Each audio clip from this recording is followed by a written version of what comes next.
Hi, so happy you are joining today for this talk about fascism.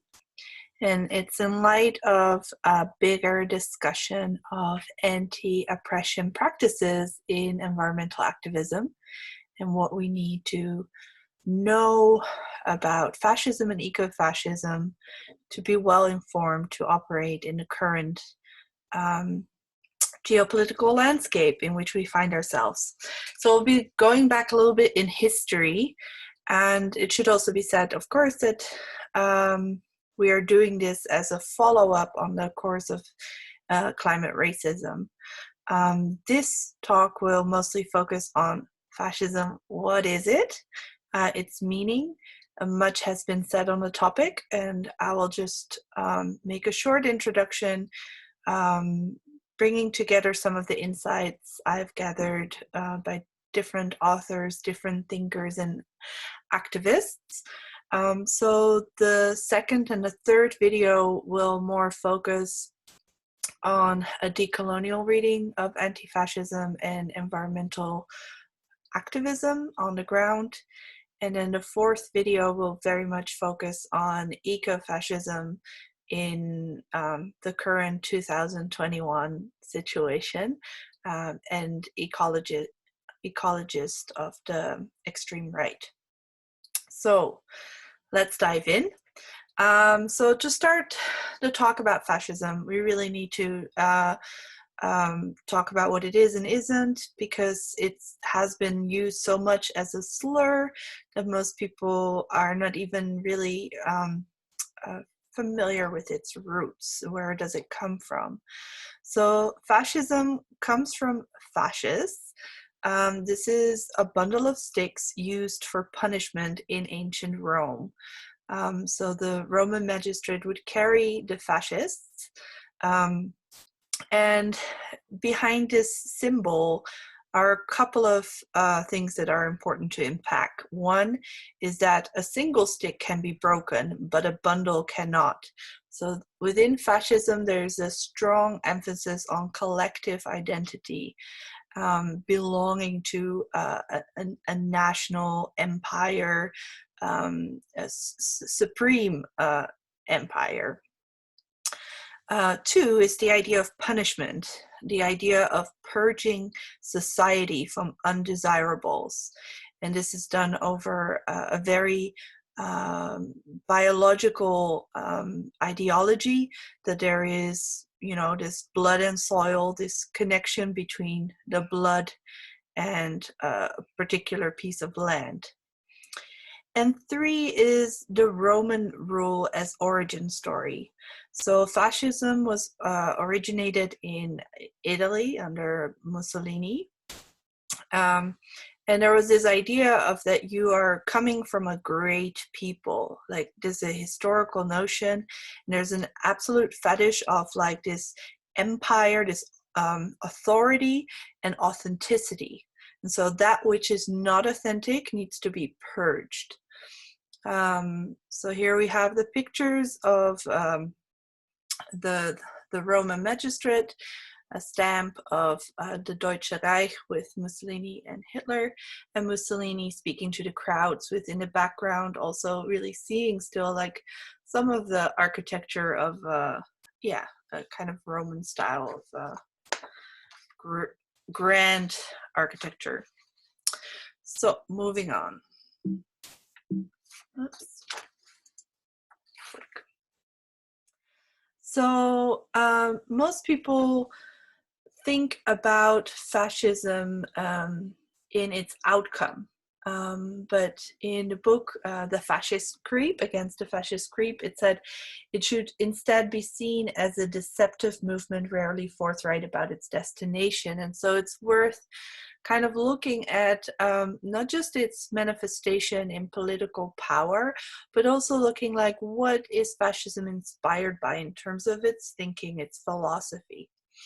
And here I'll be briefly touching on two particular people, Nietzsche and Heidegger. So Nietzsche lived before fascism arose in its form of the German and Italian fascist political power. So he himself was not a fascist, but he was considered like a great inspiration to Hitler and the Nazi Party. And the same goes for Heidegger, who actually did live during the Nazi period and joined the Nazi Party in 1933. So what are those influences? Because these are two philosophers that today are still, revered and have had impact on many other people who are not considered fascist. So what is so appealing to their thinking? Well, actually here, that would probably cost a long time to unpack. I'm also not sure if I'm an authority on that, but I will highlight a few things that I've heard from the talk of Nietzsche and the Nazis, and a talk from Gregory Lucero on fascist philosophy, and some articles I read about the Heidegger's affinities with fascism. And here are the points that I collected. So one, while Nietzsche is often thought of as an individualist thinker, he is actually reframed as a collectivist thinker, because he didn't, his will to power, his strong emphasis on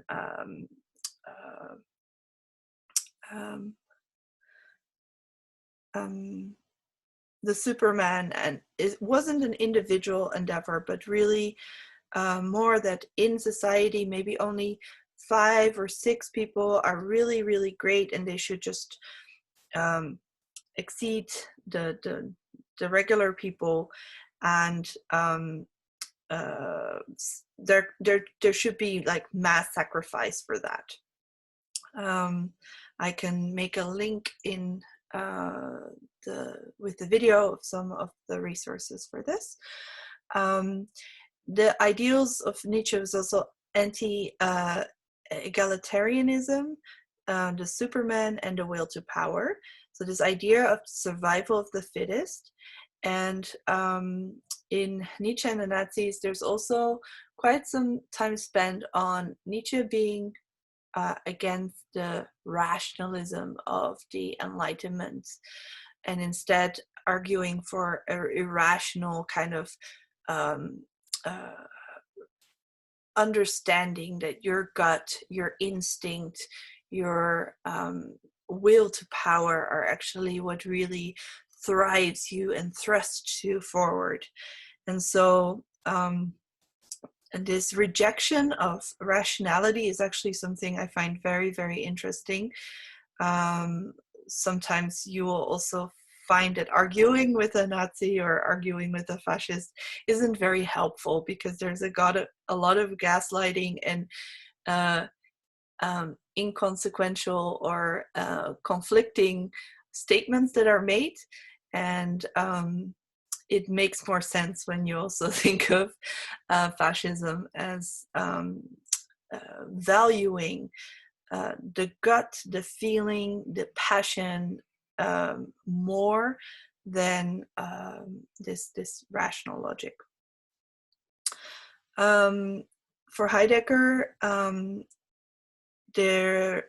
of the thinking that were important was the Heimat, this idea of home and homeland. It is a little bit older, also thinking of the folkish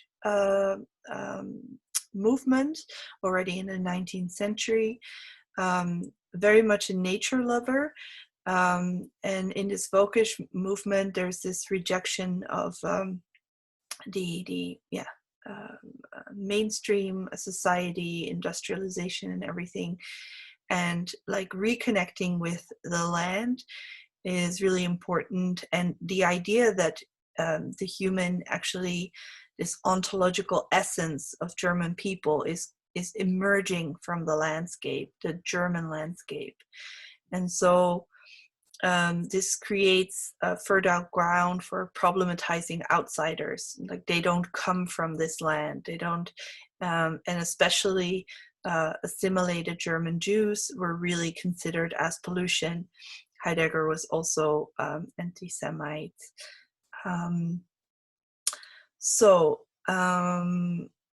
Yeah, this is just briefly touching upon it, but the idea of Triumph des Willens, the will to power, the idea of Heimat, while they may not have been intended in certain ways, were really foundational for the propaganda machine of the Nazis. And I find it very interesting that these philosophers, both of them, are still very much influential today. So if we haven't really dealt with some of its thinking and its the way that can really encourage violence of a massive sort, and also supremacy, the idea that people are unequal, like in Nietzsche's thinking, then yeah, we still are actually in academy reproducing some of the thinking fertile ground for being susceptible to fascist philosophy. Moving on, fascist culture.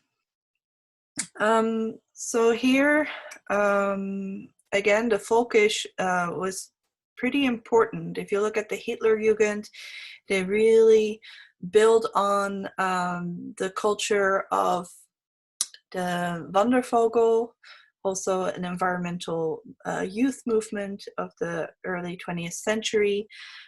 This natural belonging emerging from the land was very much encouraged there as well. Also, this strong identity of unity by default as a German, as an Italian, diverting away from class consciousness and really hating communists and socialists. Another thing in the culture that you find is running the state like a farm, and there it's meant that only strongest bulls and get to mate with the strongest cows, and so the Nazis really interfered with reproduction and like encouraging German women to have more babies and interfering with who could marry with who. Very much pro-natalist.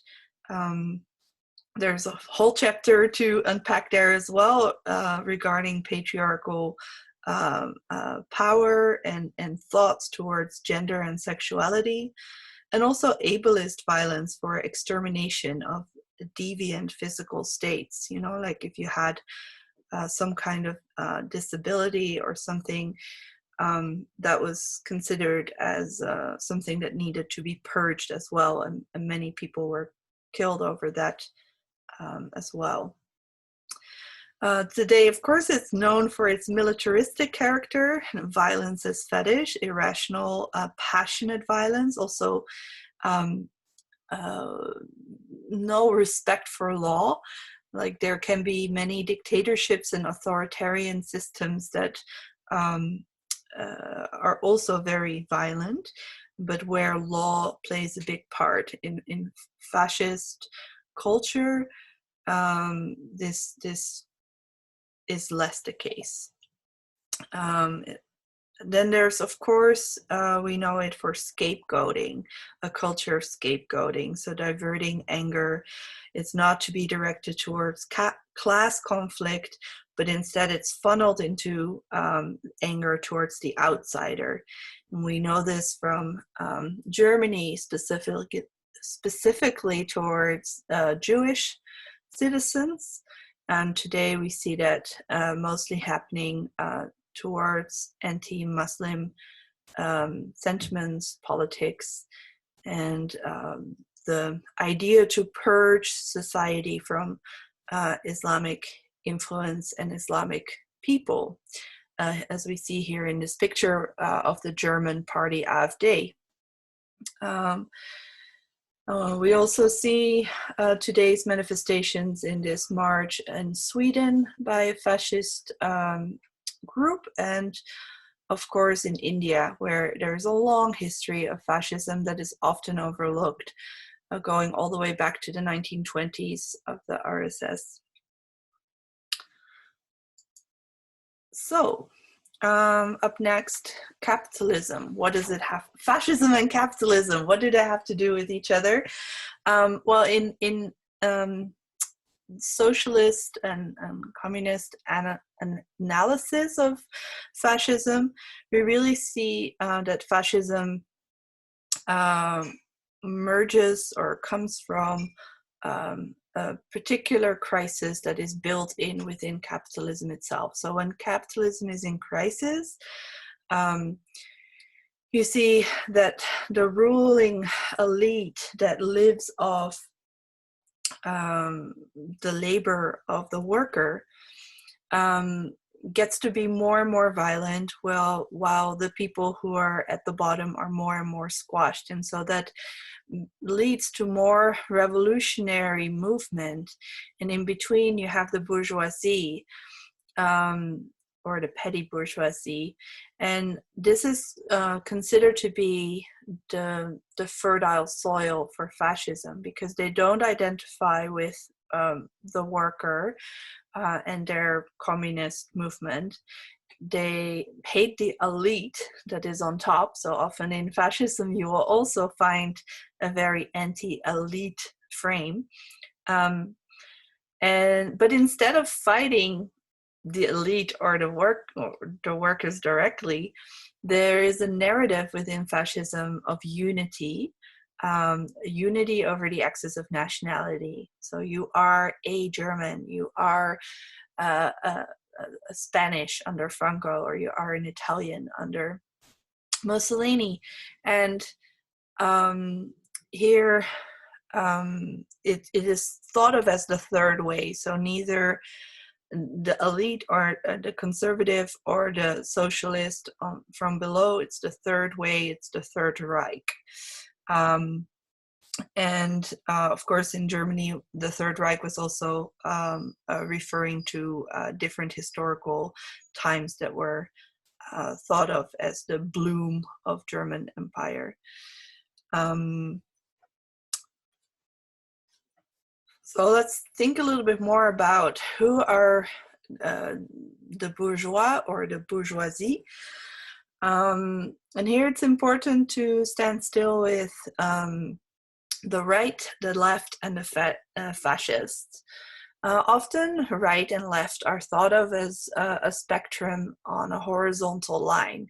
And so the middle would be the neutral in some way. But instead, I find it more helpful to think of left and right as a line of horizontal power, the sharing of power on the side of the left, those who fought during the French Revolution for equal rights, and the right that advocated a hierarchical society with a top and a bottom and order.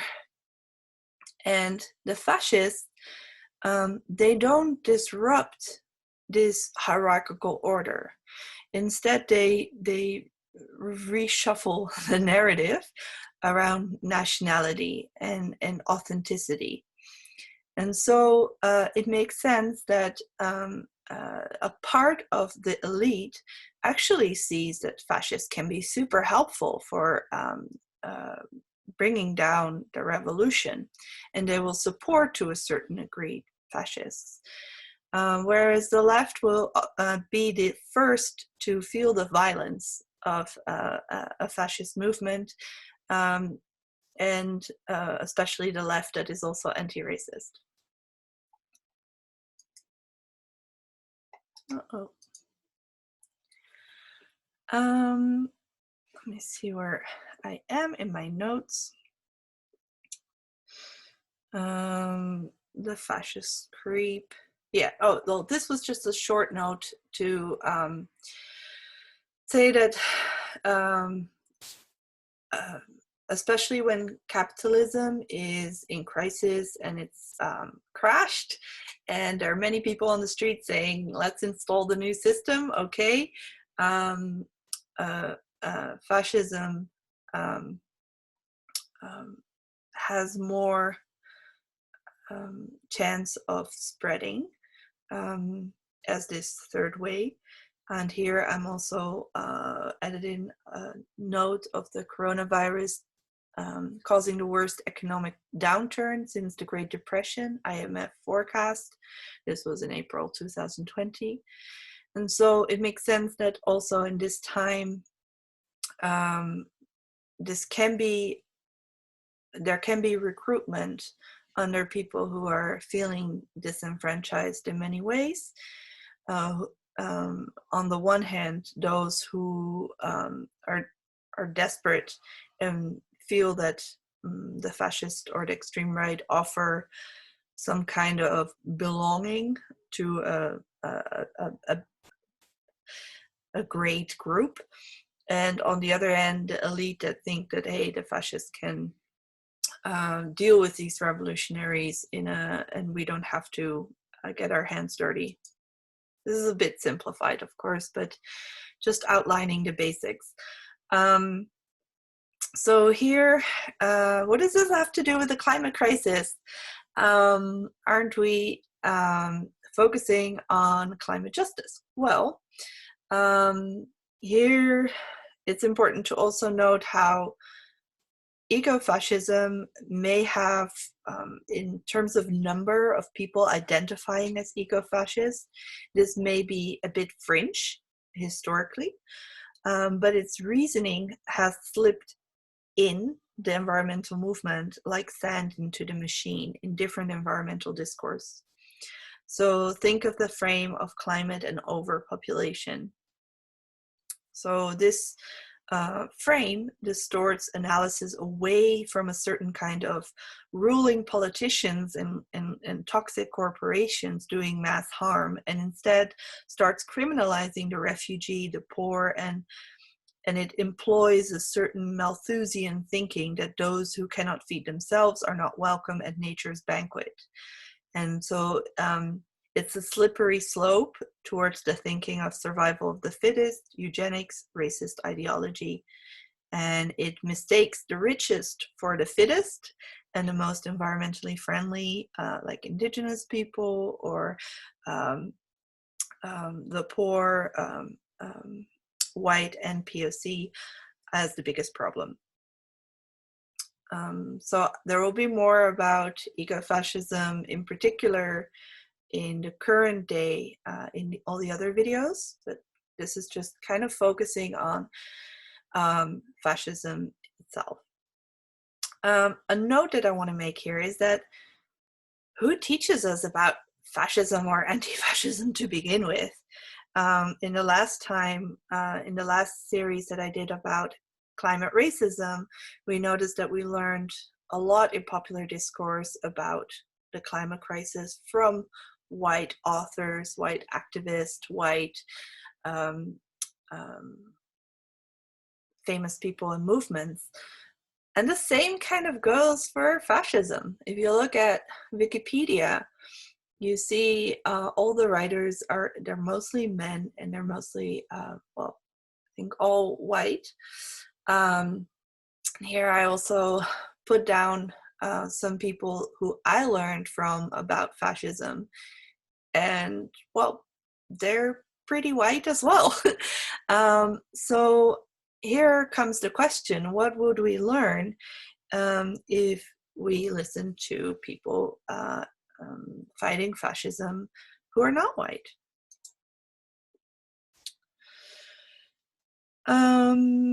Well, for one thing, one of the first things that I questioned myself when I thought about who would be the decolonial anti-fascists, I thought about Ethiopia, because Mussolini invaded Ethiopia as the first country of his fascist warfare and his fascist expansion. And then the idea is like, what would Ethiopians have to say about a fascist invasion? Is it any different from a colonial invasion? And so as I started to look into more and more articulations of different people of color who wrote about fascism, I saw more and more that people described it, fascism, not as capitalism coming home, like home to roost, but colonialism coming home to roost. And we have to think that early 20th century, around 1914, 84% of the landmass in the world was under European possession, dominion. So that's huge. And both in world wars, we really see that these different empires were encroaching the end of expansion. If they would expand anymore, they would start warfare with each other. And so here are some of the people that either are or could be considered anti-fascist warriors. And I invite you to take a moment to think, like, do I know these people? Have I listened to their frames? Do I recognize people as also being environmental defenders, land defenders, water protectors, guardians of the forest? For example, Walden Bellow, that is situated between Arundhati Roy and Aimé Césaire. He has also worked for Greenpeace and is an environmentalist in the Philippines, and also writes about the fascist politics of Duterte. Or Sonia Guajara, indigenous woman fighting Bolsonaro in Brazil, is also a land defender. And so, yeah, I invite you to take a moment and also think about who do I know fighting anti-fascist struggles? Are they environmentalists? And what have I learned from them? And are they things that we fight in tandem? So Amilcar Cabral, who's in the bottom, he was an African politician, author, and revolutionary. He wrote the book Resistance and Decolonization. He writes, "We must affirm clearly that while being opposed to all fascism, our people are not fighting Portuguese fascism, we are fighting Portuguese colonialism. So the destruction of fascism in Portugal must be the work of the Portuguese people themselves. The destruction of Portuguese colonialism will be the work of our people." And so that creates a great basis for solidarity, that we can actually work in tandem to dismantle these systems of destructions that create genocide, reproduce false and violent politics of supremacy, and create ecocide. Finally, I would really recommend this beautiful zine, Fascism and Anti-Fascism, a Decolonial Perspective. It's from indigenous point of view. I can really recommend it.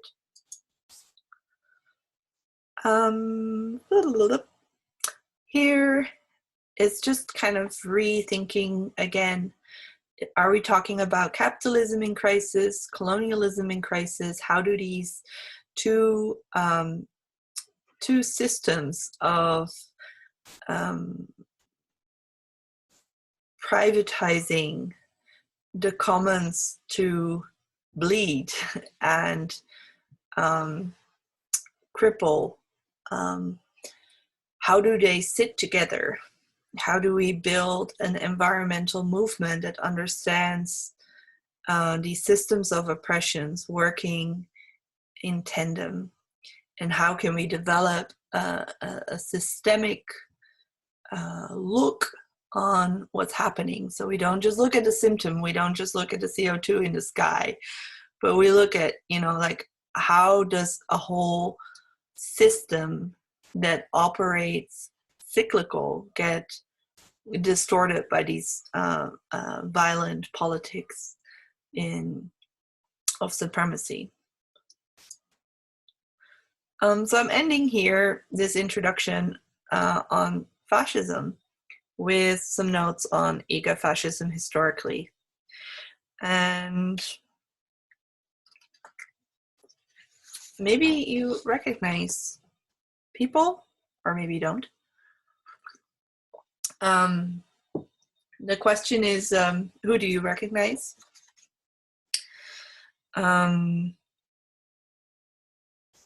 Does the climate movement forget history of environmental fascists? Because here we have a few of the people who actually, really are eco-fascist. Historically, we're looking at Madison, John Muir, Savitri, Devi, Hitler, and Prins Bernhard.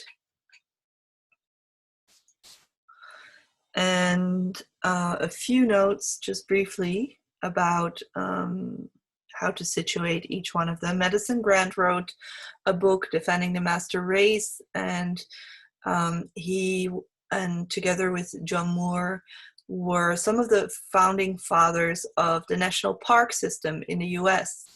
And they used that national park system actually to, as part of extermination of indigenous people by stealing their land and seeing nature as something for the white men to enjoy, another project of white expansion. And from John Muir, I also know that there are multiple quotes about Black people that are quite derogative. Madison was also a huge inspiration to Hitler. Hitler, who also posed, was a vegetarian, who loved nature. His presentation to his people was also the Der Führer as Tierfreund, the leader as a animal friend. Next, in between these men, you find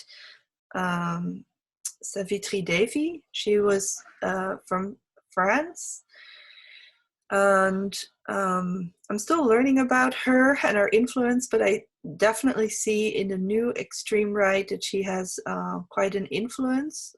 People who say that they're into deep ecology, Savitri Devi style, and I still need to learn more about her. I'm going to end with the founder of WWF.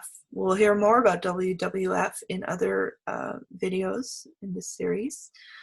But the founder was Prins Bernhard, a guy who really liked to hunt himself. So that's the first kind of contradiction of his idea of conservation.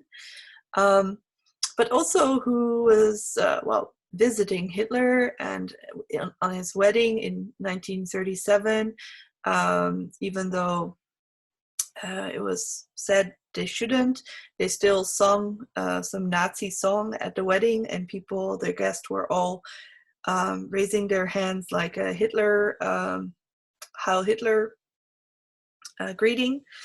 And there are many more stories about Prins Bernhard and his problematic politics and colonial politics. But for now, it suffices to say that the WWF is like the biggest nature organization maybe in the world. He was not only the founder, but he was the president of the Dutch WWF for 30 years. And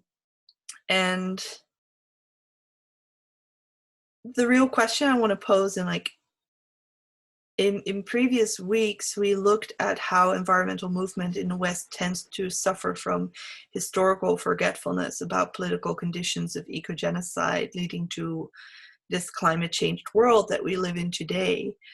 And so here, I just want to go a little bit deeper with not just ecofascism in the past, but also how it keeps manifesting in the present, because we've never really dealt with it. We've never really overcome it. And so it's lingering today.